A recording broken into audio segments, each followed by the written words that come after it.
everyone. We are going to continue with our novel Roll With It by Jamie Sumner. And the chapter that we're going to begin today is chapter 6, and it is called Appointments. And if you remember, Allie is now settling in with her grandparents and her mom, and they've moved to Oklahoma. And I'm thinking Christmas break is going to be close to being over, and Allie will begin at a new school. Appointments. Dear editors and chefs of the New York Times, I made your Linzer cookies with orange marmalade for my family over the holidays, and they came out perfect. Thank you for the detailed instructions, especially what you said about the chill time.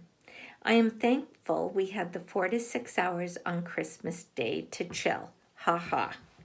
The thing I wanted to say, and this is probably my fault, not yours, but nobody really liked them, like I thought they would.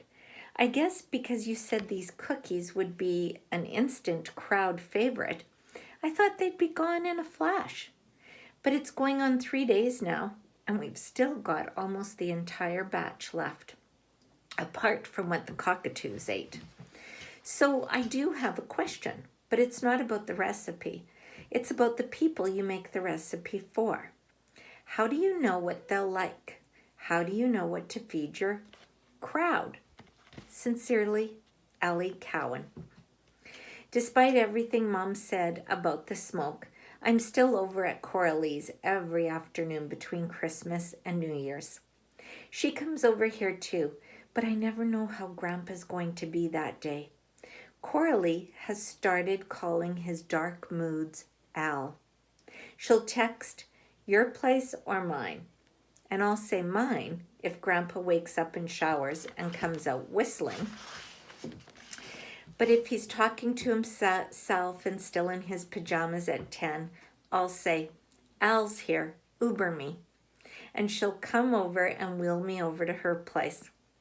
On New Year's Day, though, he seems good. And so Coralie and Dane and Susie all come over to eat black-eyed peas and greens and cornbread. For luck, Mimi says, and we clink glasses of sweet tea. Her smile is wide, but she looks tired, because you can hear everything in this house. I know Grandpa's been up wandering around in the middle of the night. Sometimes I'll hear the dancing Christmas tree over and over and over again. Mom leans close and whispers to me while we're eating. Tomorrow's a big day. We're going to get you registered for school, and your grandpa's got an appointment with the neurologist. I already know this, just like I know that neither of those things sound like the way I want to start my new year. But I swallow my peas and nod, because Mom's tired eyes are starting to match Mimi's. We send Coralie home with the ham bone from the peas to give to Daisy, and then we played dominoes all afternoon. Hot diggity, I'm on a roll, Mimi says after 3 rounds of chicken foot. This is the only game of dominoes I know. You win by making as many chicken feet with your tiles as you can.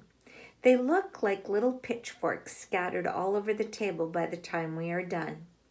Meme wins all our pennies and dimes and then serves everybody her peanut brittle instead of cooking an actual dinner.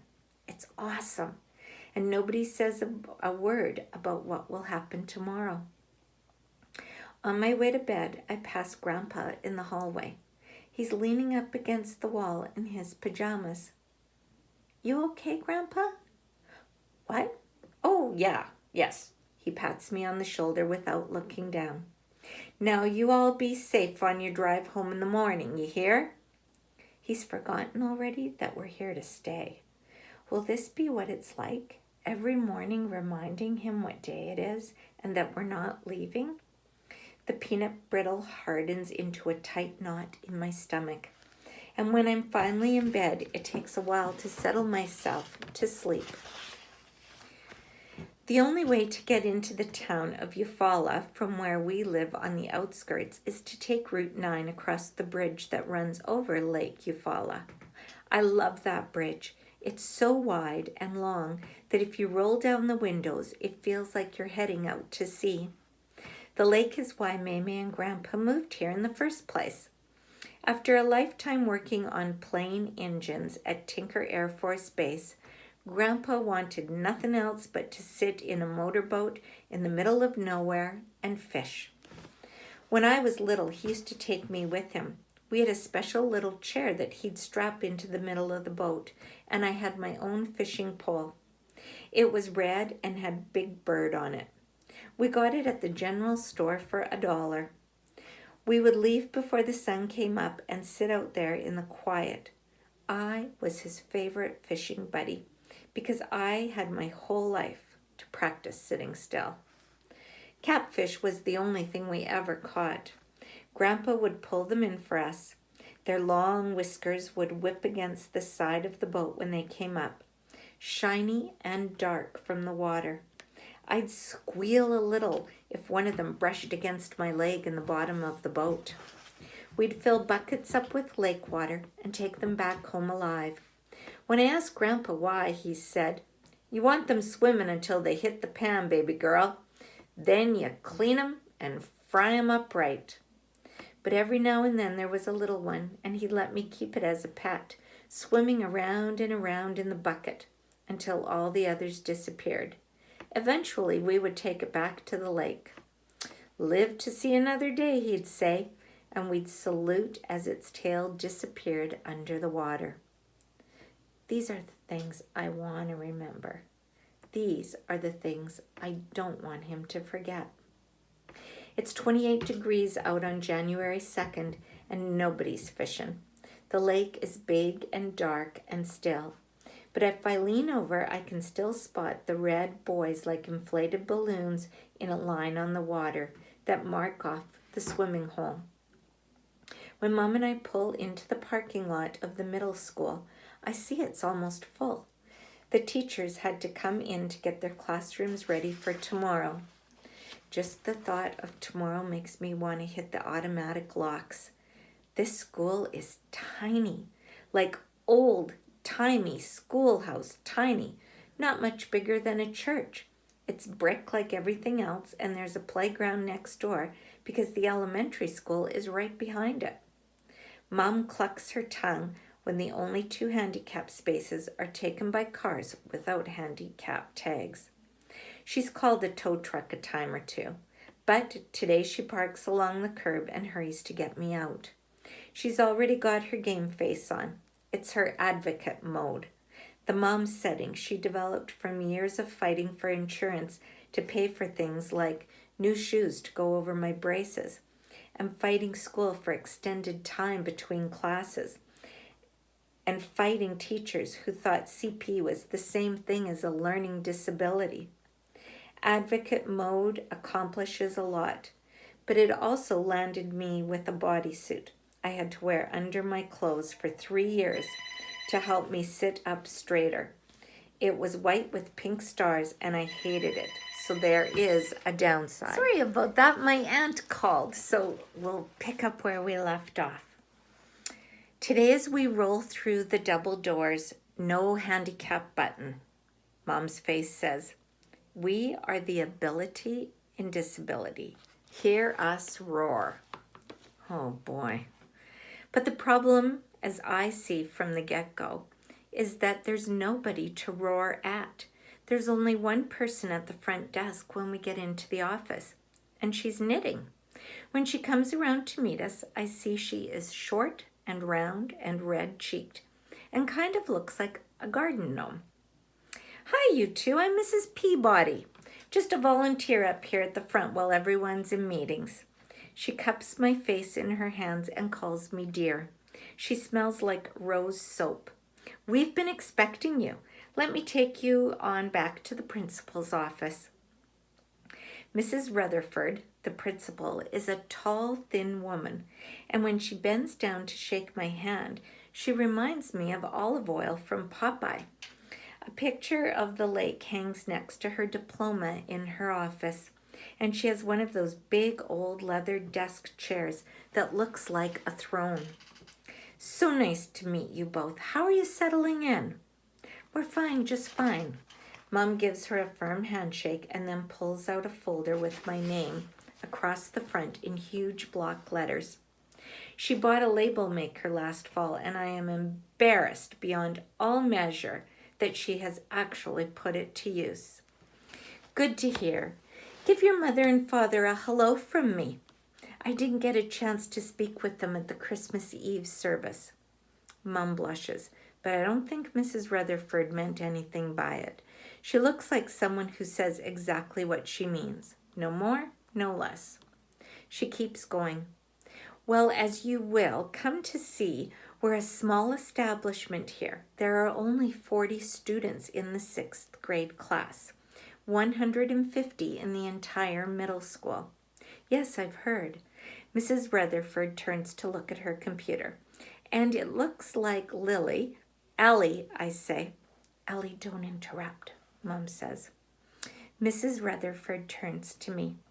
Allie, is it? Well, then I'll just put a note in your file. Mom opens her mouth like she'd like to add a good many more notes in my file. But Mrs. Rutherford is talking again and ignores the folder in Mom's lap. Okay, Allie, I've got you in homeroom with Mrs. Tilley, and then you'll travel with the B group through class changes. Mom jumps at that. Yes, how do you plan to handle class changes? What do you mean, handle? I mean, who will be her aide? Who will be there for bathroom assistance? And what is your plan for physical education? Is the cafeteria handicapped accessible? Are all classrooms on the ground floor, or will Ellie need to take an elevator? Is there an elevator? Whoa, Mom needs a little less coffee. Mrs. Rutherford looks at her over her glasses. Mom looks at Mrs. Rutherford over the top of her file. I see my chance and back out of the room slowly. Neither one of them notices. I could have told Mom after one trip down the hallway that the school is only one story. It's that small, and I'm glad. I hated having to be one of 3 kids waiting for the elevator. It was always me and some soccer player on crutches. I roll along peering into classrooms. If there's no teacher there, the bulletin boards in the hallway are already decorated for the Cupid Arrows Valentine dance. I managed to skip my first ever dance this year. It was part of the fall festival to raise money for new locker rooms. As if I care about locker rooms. I stayed home and made peanut butter cheesecake instead. At the farthest end of the hallway, there is only one. I turn right and find myself in the gym, and the smell hits me. Floor polish and sweat. Every gym in every school smells the same. I'm about to back out when I hear the squeak of tennis shoes and freeze. Across the basketball court, a man in a red tracksuit is stacking wrestling mats. He sees me, straightens, and then jogs over. Lily, correct? I'm Hutch, Coach Hutch. He holds out his hand, but he doesn't squat down next to me, which I appreciate. We shake, and I'm glad and a little surprised that his hand isn't sweaty. How do you already know who I am? Principal Rutherford wanted to let all of us know and who will be your teachers and know that we had a new student tomorrow. Yeah, I bet that's all she said. And I bet they always have a meeting when a new student comes to school. So is Hutch your first name or your last? It comes out sounding rude, but I don't mean it to. It's a reflex. Teachers bring out the worst in me. He laughs, though, and rubs the back of his head. It's shaved in that way guys do when they don't want people to know they're losing their hair. Neither, actually. Hutchinson is my last name. Jim is my first. Well, I go by Allie. All right, Allie. Good to know. I start to rock back and forth. It's a thing I do when I'm fidgety. Mom hates it. Well, Allie, I better get back to these mats. I'll see you tomorrow. Mr. Hutchinson Hutch turns with a wave, and I head back toward the office. PE back home meant private sessions with the school's physiotherapist, Lots of stretching on yoga balls and torture in the gait trainer. What's it going to mean here? Hutch seems nice and all, but do they actually expect me to change for gym? Am I supposed to play dodgeball? When I meet Mom outside the office and we go back out into the cold, she's shaking her head and there are now sticky notes on top of her file in a rainbow of colors. They've never had to do an individualized plan before for someone with a physical disability. Can you believe that? In this school, yeah, I can. But they're making one for you. Mrs. Rutherford's tough, but I think she'll fight for you. We get to the van and there's a parking ticket on it. Mom looks at it for about 3 seconds and then she rips it in half. Mom, stop! You can't do that! While she's buckling me in, I add, and not everything has to be a fight. She looks me in the eye, but I need you safe.